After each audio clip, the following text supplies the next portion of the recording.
There was a half-drunk cup of tea on the kitchen counter. Still steaming. Still warm.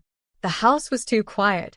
The kind of quiet that makes your skin tighten before your brain catches up. I called out once, twice.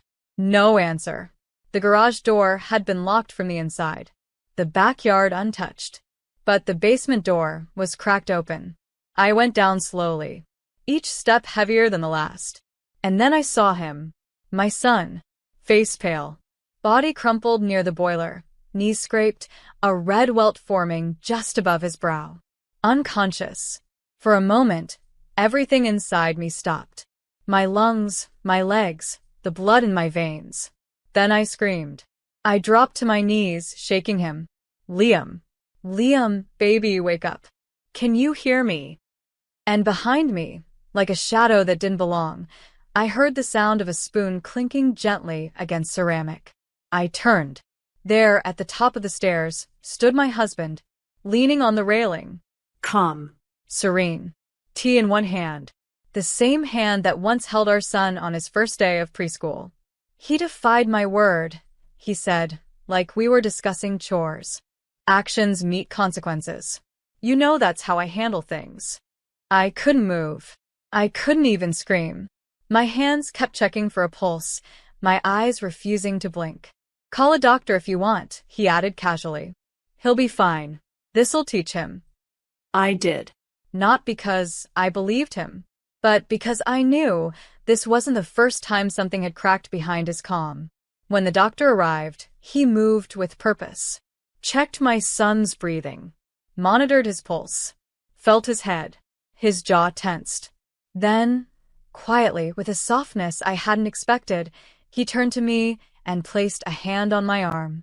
His voice dropped low, nearly a whisper. Ma'am, before your husband returns to this room, call the police. Immediately. The look in his eyes? I'll never forget it. Not fear. Not panic. Something colder. Something that said, this isn't the first boy I've seen like this. But it better be the last. I didn't hesitate. My hands shook as I dialed, but the fear in the doctor's voice overpowered everything.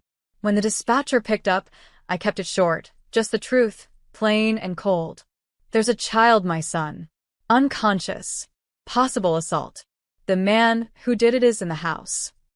They asked if I felt safe. I lied. I said yes. Because if I said no, I knew they might move slower. When I ended the call, the doctor gave me a small nod. He stayed with my son. Bless him. Whispering steady reassurances into that broken quiet. I went upstairs. My husband was still at the kitchen table, tea now cold, phone in his hand. He looked up and smiled like we were just two tired parents on a Sunday afternoon. He'll be fine, he said again. You'll see. He's just like me, stubborn. I stood across the room from him, hands clenched, 100 things burning in my throat. I could have screamed. I could have thrown something. But I didn't. Because now I understood. This wasn't a sudden loss of temper. This wasn't a moment of anger. This was who he had become when no one was watching. And maybe who he always was.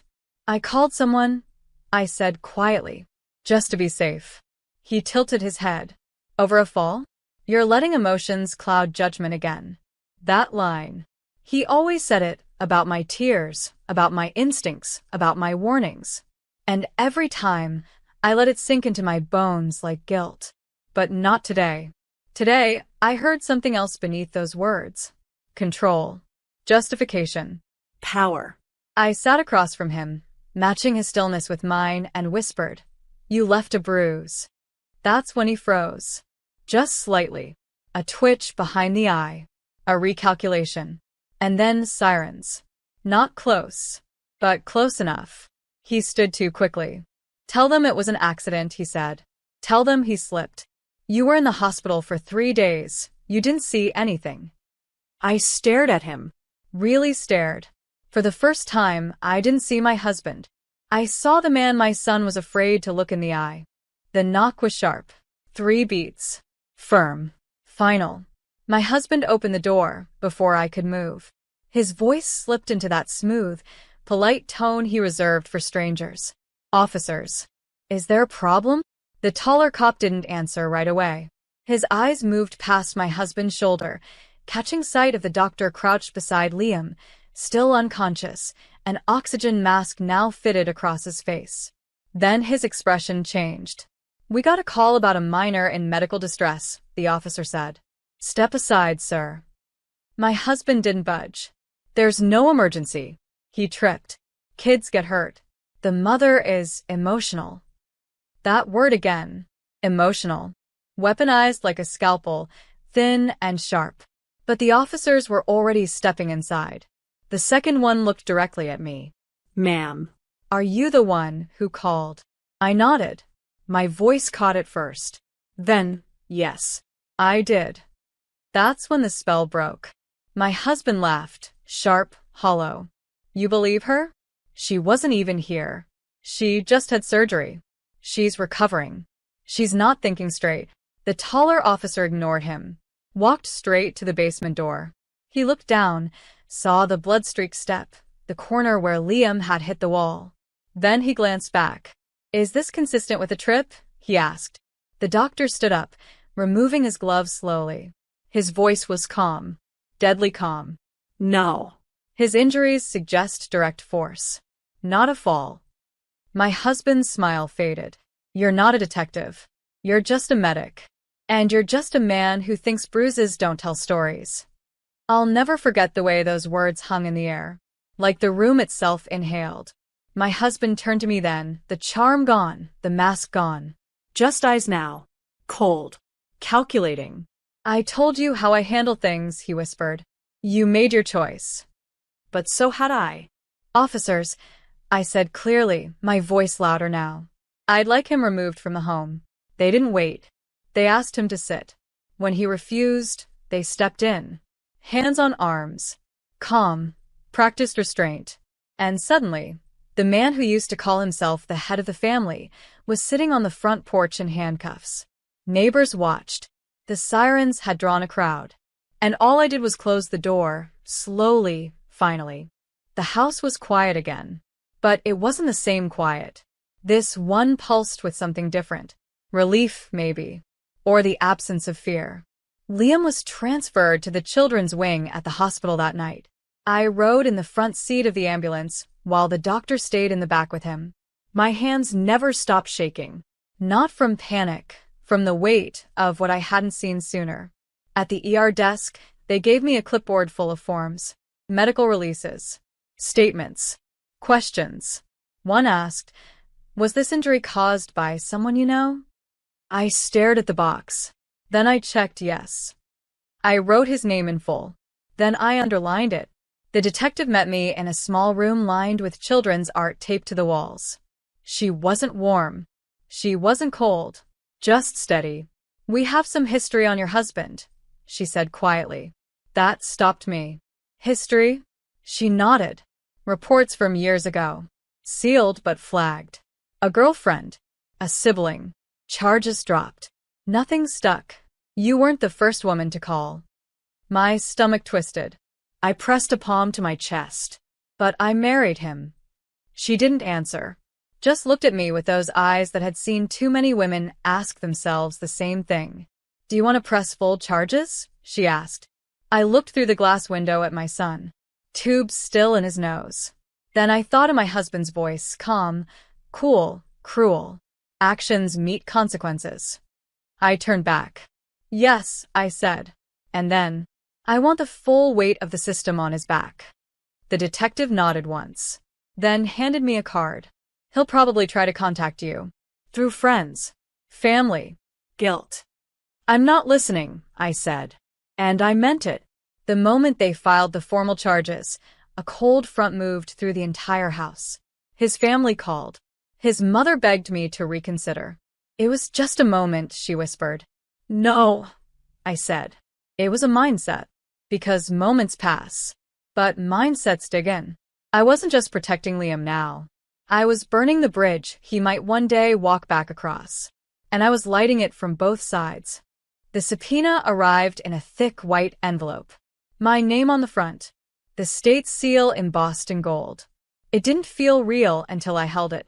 Until I saw his full name again, defendant, Michael E. Carr, typed in bold, like the man who once kissed my forehead goodnight was now just another case file. The court date was set for the following month. In the meantime, everything blurred. There were interviews, child services, a counselor who sat with Liam for 2 sessions and told me, softly, he's quiet, but not broken. You got him out in time. That sentence stayed with me. You got him out in time. I wanted to believe it, but courtrooms don't care about timing. They care about evidence. I sat across from lawyers in beige suits who kept asking me the same questions. Had I ever witnessed this behavior before? Did I have documentation? Why didn't I leave sooner? That last one always stung. As if love is a light switch. As if fear wears a name tag.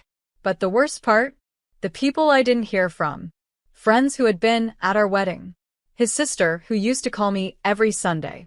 My own cousin, who messaged once to say, this is complicated, and then vanished into silence. It's funny how truth makes people uncomfortable, especially when it wears the face of someone they thought they knew. But for every voice that fell away, another one rose. Liam's school principal sent flowers. The nurse from the hospital left me a voicemail. Whatever you need, I'm here. And my father-in-law, who had flown back to base temporarily, emailed a single line. You're not standing alone in that courtroom. I'll be there. And I believed him, because strength doesn't always roar. Sometimes, it's just someone standing quietly behind you when the world tries to shake you loose. So, I printed everything. Photos, statements, medical notes, and placed them in a folder labeled Truth. Because that's what I was walking into court with. Not rage, not revenge, just truth. And that's more powerful than anything he ever raised his voice to say. The courtroom smelled like paper and old carpet. Nothing dramatic. Nothing like the movies. Just a place where lives got sorted into folders and facts. I sat at the front beside my lawyer.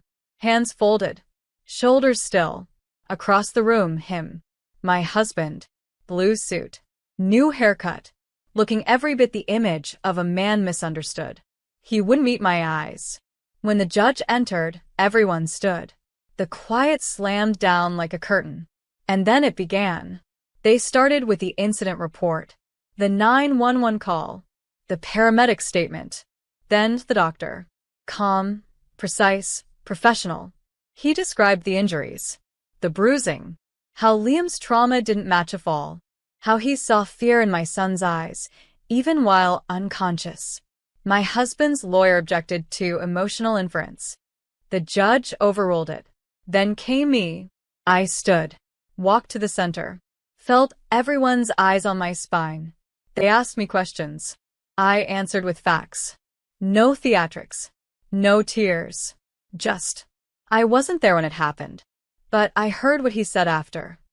He told me, actions meet consequences. I watched the jury shift. Some leaned forward. One shook her head. Then came the hardest part. The video. Not from the basement. From the baby monitor. Footage my husband didn't know was rolling, installed after Liam had started waking up with nightmares. There he was, standing over our son. Voice calm. You disobeyed. So you don't eat. My hands clenched. My jaw locked. The video stopped. Silence. And then for the first time he broke. Slouched forward. Elbows on the table. Face pale. It was over.